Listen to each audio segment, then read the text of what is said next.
How do we meet? Well, we both went to the same college, and a friend of hers introduced us. Kathy had been a good friend of mine from high school, so she knew me, and she knew what kind of guy that I would like. So she kept telling me about this Jay guy, and I figured, oh, well, whatever. So anyhow, when I transferred to Point Park, her mission was to make sure that she connected me to her circle of friends. And of course, one of the people in that circle was your father. My first impression? She was cute, she was friendly. It was kind of quick because we kind of met in the hallway, but I thought she would be an interesting person to know. He was tall and quiet, and he was interested in what was being said, but he didn't feel like he had to jump right in and take the lead in the conversation and do all the talking. We had a lot of the same interests. At the time, we both were kind of into country music. We both casual type clothes. We were in the same field of study in school. So No, he was like, I was kind of into like country western and stuff at the time, and your dad was very, he had a Kenny Rogers belt buckle on, so I figured that was kind of cool, country. So. She was very down to earth compared to a lot of the other girls I knew at the time. She, there was no stereotypes about her. You couldn't pigeonhole her in anything that was negative. Everything was good. But I liked his eyes because they would change color with what he wore. So yes, you've inherited his eyes. I was never a person that looked for appearance wasn't on my top 10 list of priorities, but I'd say she looked good to me. Well, my friend Kathy took care of the introduction. Over time, we kind of hung out with the same group of friends and got to know each other gradually. I had her friend and I were in the same group of friends at college, so her friend Kathy kind of dragged her into the same group, and everybody got to know everybody in a group situation. I don't know that there was flirting so much. I mean, maybe I got a Christmas card from her the first Christmas, and then the second Christmas she gave me the exact same card with the exact same message, which was kind of odd. And then it's cute, but I'm not a flirter, so. But we got to know each other over a very long lunch discussion at Wendy's on Wood Street in downtown Pittsburgh. And we sat there and we talked for hours, and we both missed our afternoon classes. And just random stuff about families and what we did in school and what we liked to do. And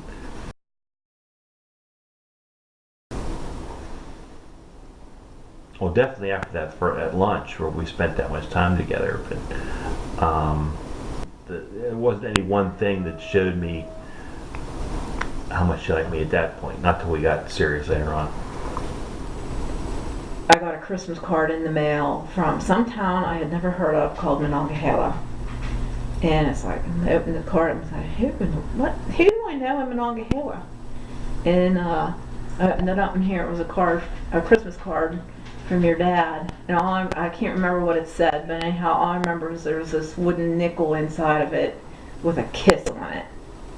And that's how I knew, uh-oh, this is serious. Hell yeah! It was a fix-up. That was a Kathy and Leonard fix-up. I asked her out. This is actually a little embarrassing. We had this dance coming up in school, and we kind of decided it would be nice to go together, but I was supposed to go fishing with my dad the next morning. It was open day of trout season. and I kept hemming and hawing on whether or not to go to the dance, because if I went to the dance I wouldn't be able to get up early and go trout fishing with my dad. And I finally decided to go to the dance instead of going fishing with my dad. And long story short, I never did go fishing with my dad after that. That was pretty much the end of my fishing days. Because then after the dance, then we were pretty much together. I think I asked him out first. I'd bought 2 tickets to see Hank Williams Jr., but I figured I'd what the hey, take a shot at it and ask him out. Well, let's see. The timeline's a little fuzzy on me here, but at some point prior to the dance too, we went up. She still lived at home. I lived in the dorms, so she had her parents' car she could use. So she came pick me up when we drove up on top of this hilltop looking over downtown Pittsburgh, and we just kind of had a little picnic lunch and looked at the city, and then we kind of laid back in the grass and kind of laid there side by side. And I still think about that to this day. It was nothing special. It was just one of those times just be alone together and all that, but it just really made me feel close to her that day. I still feel that way.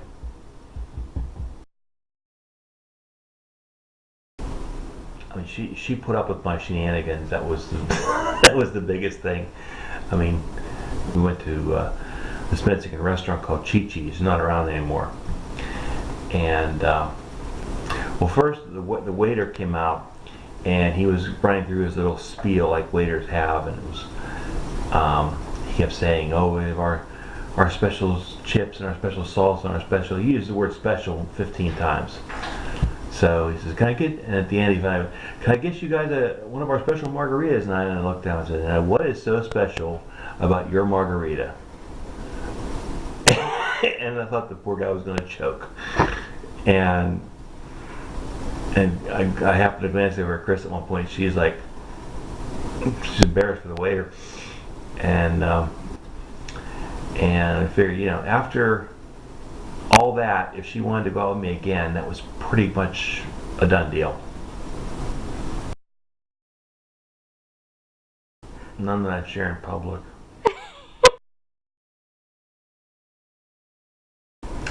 When did I first introduce her to my girlfriend? Oh, you'll like this one. My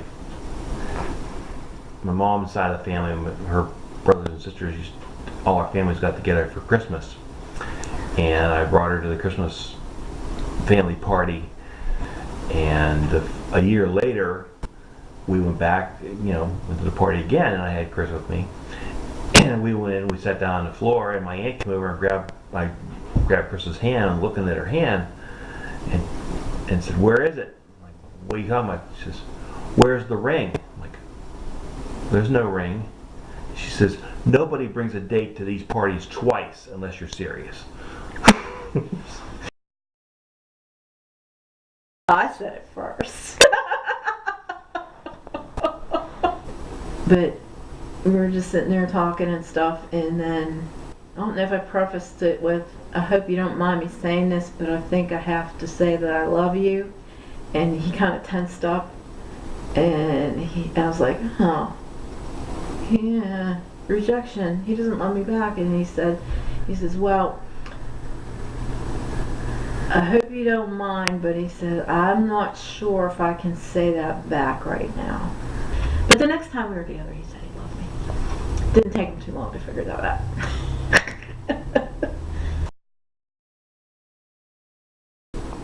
Well, yeah, I think, like I said, when you start talking about your future and picturing what your future is going to be like, and that person is part of that, and you can't picture any other future other than one that includes that person, it's pretty serious. So I'm married to him for 29, so long time. Let's put it this way, I've been with him more, I've spent more of my life with him than I have without him. So That's a good thing. that's a good thing.